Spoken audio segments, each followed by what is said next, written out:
on Showbiz Tonight. Offensive and distasteful. That's what Aretha Franklin's family says of the eulogy delivered by a bishop. The Man of Steel is heading to the small screen. Cavill is getting a new gig. We'll tell you as to what that is. Doing the impossible. A movie is climbing up the countdown due to high sales at the box office. We'll tell you which movie did just that. All that and much more coming right up on Showbiz Tonight. Welcome everyone to another episode of Showbiz Tonight on this Sunday, the 9th of September 2018. I'm your host, Mahieash Johnney, and as you know by now, the next 30 minutes means you will get to know as to what's in and what's out from Hollywood. Doing all that by counting down to the number one box office movie in the world right now. Now this week, the countdown has some surprises. Just as you heard in the headlines, one particular movie, instead of slipping away from the countdown, is actually climbing a spot. Surprised? Well, sometimes these things happen. When a movie is really good and when a particular incident or a promotion goes viral, sometimes it can translate into more people going back into the movies to see it, which translates to better box office sales, hence the climb up in the countdown. I'll tell you later on as to which movie I'm talking about.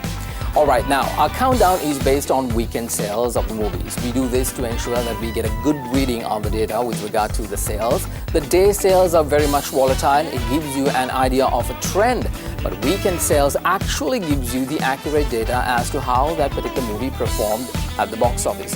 So that's why we are basing our countdown on weekend sales. Now, who's leading the countdown?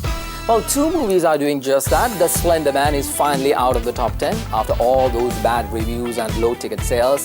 The failed horror movie is dropping down. Slender Man has still not reached even $50 million in the box office. The other movie that is leaving us this week is last week's new entrant AXL. The RoboDog movie actually checked in low last week in its entrant, and this week it is leaving us. So two new movies are coming into the countdown. I'll tell you all about it. So let's get started. Well, at number 10 this week is last week's number 5th movie, Mile 22. Yes, this Mark Wahlberg movie is doing so bad, it drops a massive 5 places from the countdown. The storyline is actually so horrendous, moviegoers are not responding well to it. The film follows arrogant and extremely intelligent CIA operative Jim Silver, played by Wahlberg, as he and his team attempts to deliver Southeast Asian defector 22 miles through perilous streets to a waiting jet. The defector Lee Noor, played by Iko Uwais, has promised to reveal the code to an encrypted disk once he is wheels up and en route to America. After a box office sales of $39 million in 3 weeks in the countdown, Mile 22 drops 5 places to number 10 this week on Showbiz Tonight. Well, who's at number 9? It's none other than the Spike Lee-inspired hot topic discussion of the season, Black Klansman. Black Klansman is a movie unlike any in recent times. Director Spike Lee tells the tale of Ron Stallworth, an African-American undercover police officer in 1970s Colorado.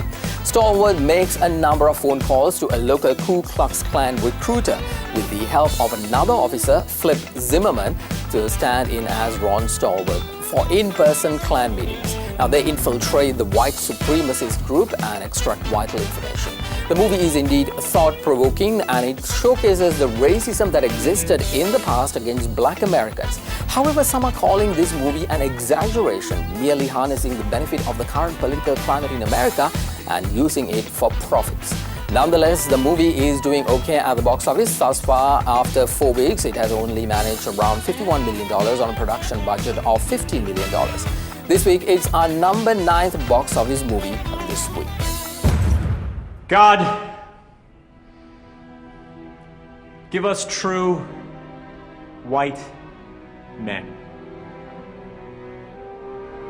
The invisible empire demands strong minds, great hearts, true faith, clean and ready hands.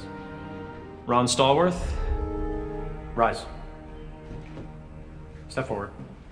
Ron Stallworth, are you a white, non-Jewish American citizen? Yes. Yes. What? Yes. I am a white, non-Jewish American citizen. Well, at number 8, it is the other movie that has the biggest drop of the week, starring Melissa McCarthy and some puppets. The movie Happy Time Murders drops from last week's number 3rd spot to this week's number 8th spot. It's a Melissa McCarthy movie. The puppets are a favorite of many, and the director is the son of legendary Jim Henson. You know, the founder of the puppets. So what went wrong? This reimagined movie where filled spewing puppets and adult-themed storyline is, well, I guess, the real reason it bombed at the box office. Usually we've seen how good Melissa McCarthy can be if there is a really good script backed up with a really good director. In this instance, well, I guess everything went wrong.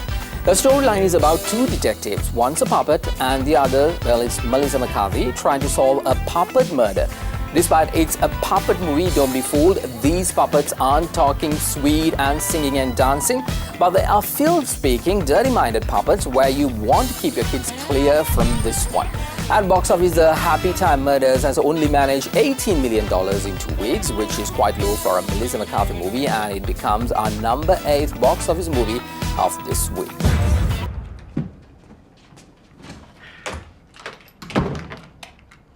Oh, God! Damn it! How the hell did you get in here? It was actually very easy. I just picked the lock. It took me like under a minute. Oh, great. Apparently anybody who wants to can just walk right into my apartment. Great. Listen, I need your help to save him. Do you know what they'll do to a puppet ex-cop in prison? They will tear out all of his stuffing and fill him back up with rice pilaf. And then they'll Okay, just... They that rice pilaf until it's more like a mashed potato. Okay.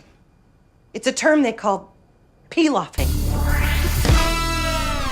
Well, before we continue with the countdown, here's the latest from Hollywood. Aretha Franklin's family has condemned comments made during the singer's eulogy last week as offensive and distasteful. In his eulogy, Reverend Jasper Williams Jr. spoke on the state of Black America, saying it had lost its soul and that Franklin was calling on her race to turn its direction around. The Queen of Soul died August 16 at the age of 76 after a battle with pancreatic cancer. Most people take a few months to a year of maternity leave before returning to their jobs. But Cardi B isn't like most people. Just weeks after giving birth, she's open to going back to work, but she's going to make it worth her while if she does. According to TMZ, Cardi won't agree to perform for less than $300,000, and she wants any upcoming shows to be close to home too. TMZ reports that she is getting offers in the $500,000 range, more than enough for most people to buy an actual house. And she won't be doing any small club gigs anymore either. Monica Lewinsky abruptly walked off stage amid a live television interview after she was asked whether she still expects a personal apology from former President Bill Clinton. Lewinsky, who has emerged as a vocal anti-bullying advocate since the decades-old presidential scandal, later said the interviewer had overstepped clear boundaries that had been agreed upon prior to the broadcast. Kevin Spacey will not be prosecuted over an accusation of sexual assault that allegedly took place in 1992. The Los Angeles County District's Attorney's Office said the alleged incident was outside California's statute of limitations. Another case concerning an alleged incident in 2016 remains under review. Back after the update, and let's get straight to the countdown. The next spot is at number 7. This week's number 7th movie is about a boy and his wolf. The movie has managed to be stable at the same spot for both these weeks. Typically, when anthropology professors finish creating a new language for a film, it is eventually spoken by aliens from beyond the stars, bearing messages of hope, peace, and occasionally destruction and doom. However, in the latest concept language, has a uniquely human origin, contrary to the work that has been done by anthropologists on films like Man of Steel and Power Rangers. The newest language, called Birma, was created for this movie, Alpha. The creator of this language said that the filmmakers' desire for authenticity forced them to set sides on ancient oral traditions to create something realistic but manageable for the cast.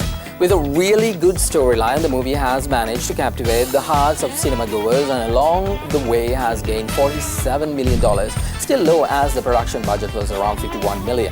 I think they might cover their production cost, but going beyond that, commercially, it's a bit of a doubt.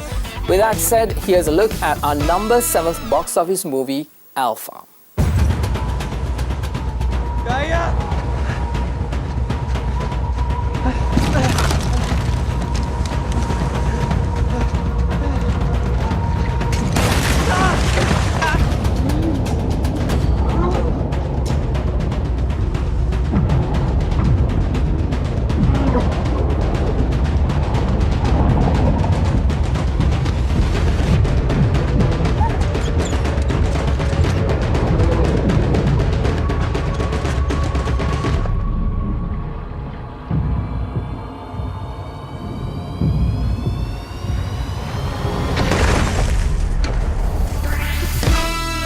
Time to take a look at the movie that is coming up and has the potential to see them making a splash at the box office. Hopefully, we'll get to see them later on in the countdown itself. I want to introduce you to this new movie that will be released early next month, which is another superhero movie. It's titled Venom, and it's an upcoming American superhero film based on the Marvel Comics characters of the same name, produced by Columbia Pictures in association with Marvel and distributed by Sony Pictures. It is intended to be the first film in Sony's Marvel Universe adjunct to the Marvel Cinematic Universe. The film stars Tom Hardy as Eddie Brock, and he also plays Venom, alongside Michelle Williams, Riz Ahmed, Scott Hayes, and Reed Scott. In Venom, journalist Brock is bound to an alien symbiote that gives him superpowers. Now here's a look at this week's new release movie, Venom. Look around at the world. What do you see? A planet on the brink of collapse. Human beings are disposable. But man and symbiote combined. This is a new race, a new species. Guys, you do not want to do this, trust me.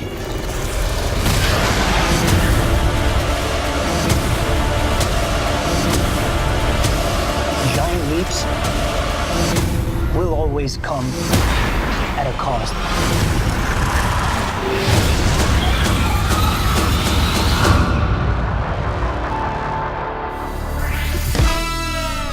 Time to get back to the countdown and to the number 6th movie of this week. At number 6 is Disney's Christopher Robin. This movie has not made a move from this spot for 2 weeks in a row now. It has safely made itself a temporary home at number 6. So far in ticket sales, Disney's Christopher Robin has managed $134 million. Well, let's take a break. We'll be right back with more Showbiz Tonight.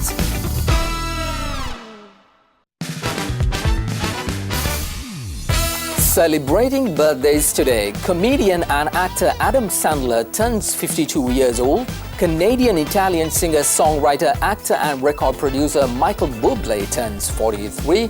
The beautiful actress and Oscar-nominated Michelle Williams turns 38. And the Notting Hill star Hugh Grant is 58 today. All right, welcome back everyone. Time to head straight to the countdown and to the top 5, which is coming up. At number 5 this week is a new entrant. Now, the peculiar thing happened to this movie so far. The movie is called Searching. This movie was released on the 24th of August, that's about 2 weeks ago. And during the time of the release, this movie has not managed to make it to the countdown or have box office success. But all of a sudden, last week, which also happens to be the Labor Day weekend in the United States, suddenly everyone seems to be interested in this movie, pushing ticket sales at the box office, and hence we see this movie entering the countdown this week. So what is so special about this movie, Searching? Searching is a thriller film directed by and written by Mahieash Johnney, shot from the point of view of smartphones and computer screens.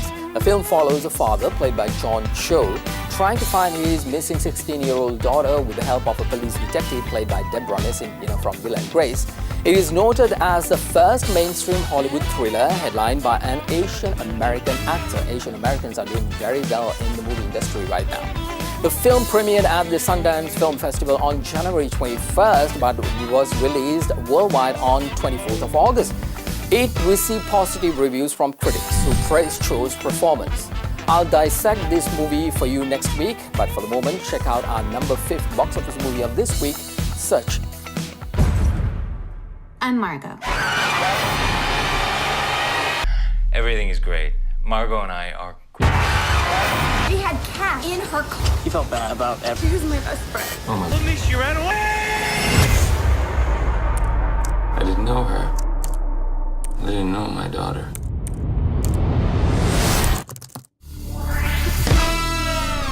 Another new entrant is placing itself at the countdown at number 4. Operation Finale is an apt title for a film about the capture of Adolf Eichmann, who was the architect of Hitler's final solution. Now, it's a true story of heroes, villains, and retaliation against horrific persecution.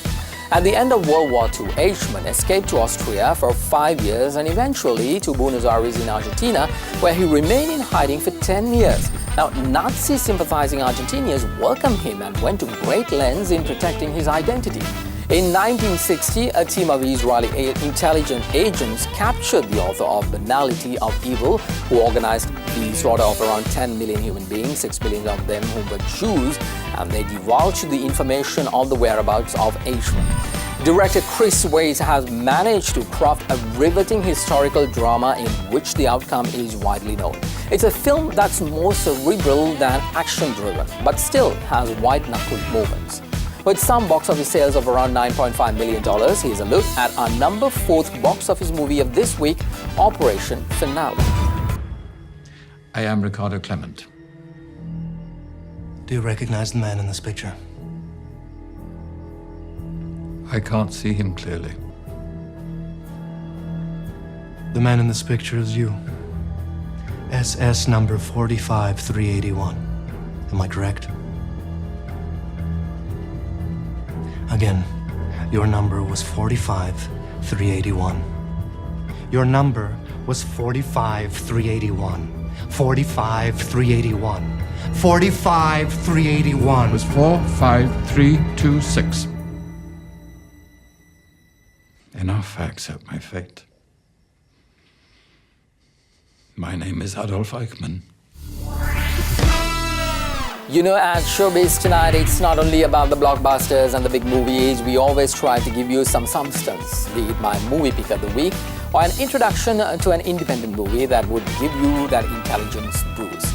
This week on our Indie Movie of the Week, I want to introduce you to this really masterfully crafted documentary called RBG. Now, RBG is short for Ruth Bader Ginsburg, you know, the current US Supreme Court Justice.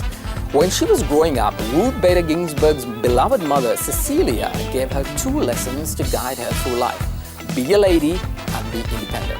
That two-pronged approach appears to have influenced every aspect of the Supreme Court Justice's life, both personal and political. It's a fist-pumping, crowd-pleasing documentary that makes one heck of a play to remind people of Ginsburg's vitality and importance now more than ever. Now here's a look at RBG, our Indie Movie of the Week. I have had the great good fortune to share life with a partner truly extraordinary for his generation. He was the first boy I ever knew who cared that I had a brain.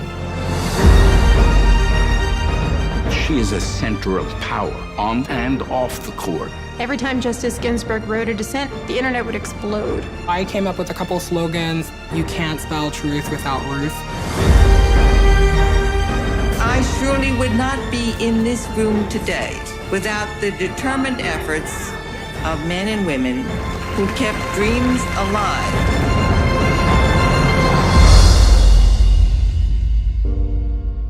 I've heard that she does 20 push-ups 3 times a week or something. I mean, we can't even get off the floor. We can't even get down to the floor.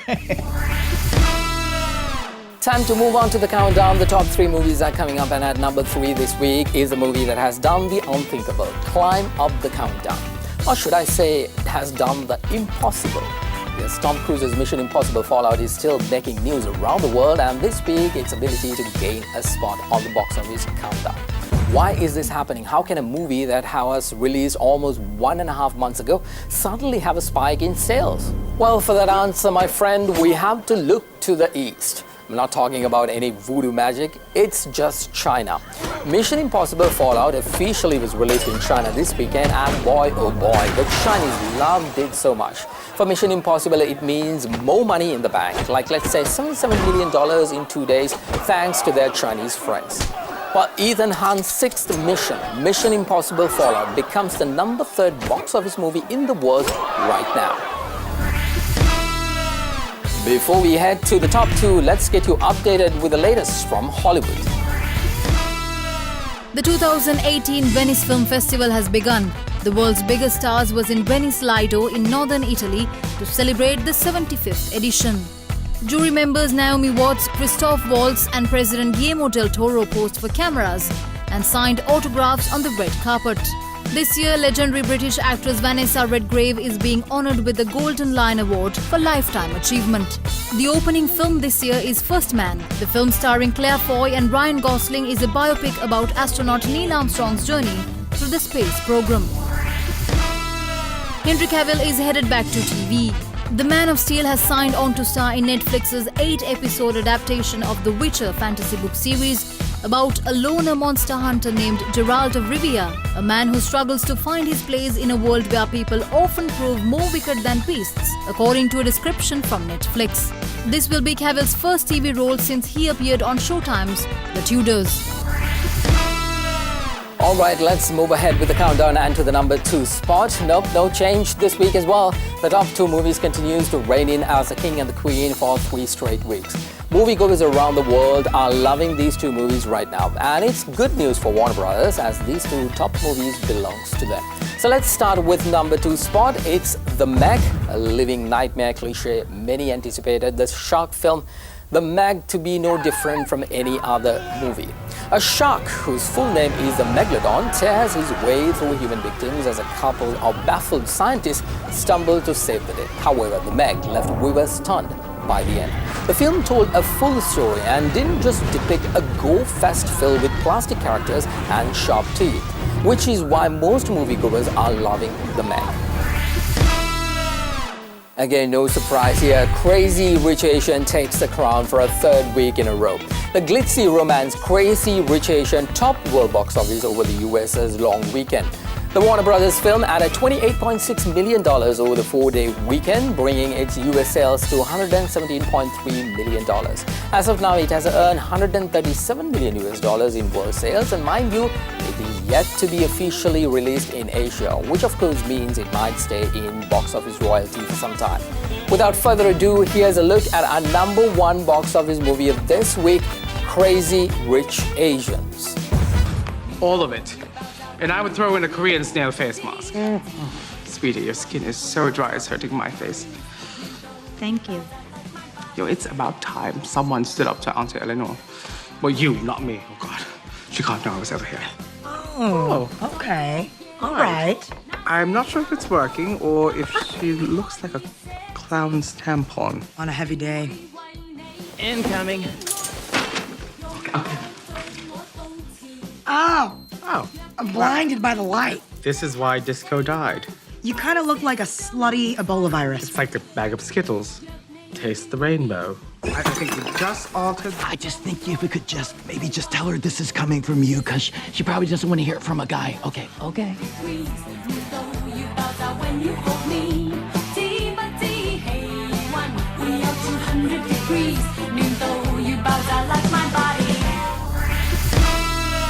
Well, that's our show. Hope you enjoyed it. I'll see you next Sunday at 9:35 p.m. on Showbiz Tonight, right here on Other Than 24/7, Sri Lanka's news channel.